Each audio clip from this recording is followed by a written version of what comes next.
من الأحبار والرهبان ليأكلون أموال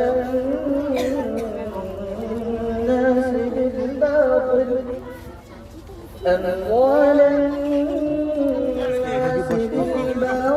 ويصدون عن سبيل الله والذين يكنزون الذهب والفضة ولا ينفقونها في سبيل الله فبشرهم بعذاب أليم يوم يحمى عليها في نار جهنم فتكوى بها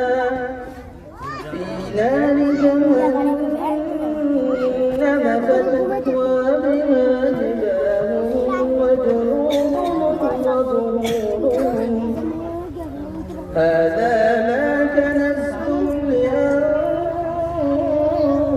لأنفسكم فذوقوا ما كنتم تكنزون إن عدة الشهور عند الله 12 شهرا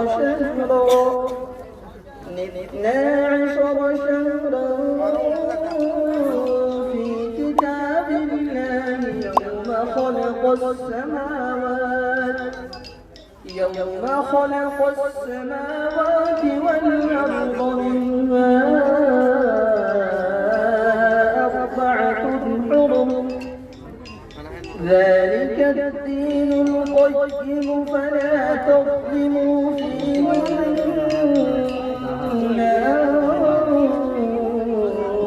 أنفسكم وقاتلوا المشركين كافة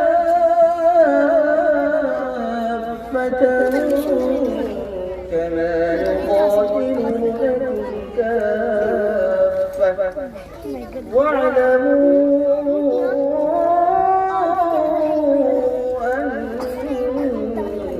الله مع المتقين صدق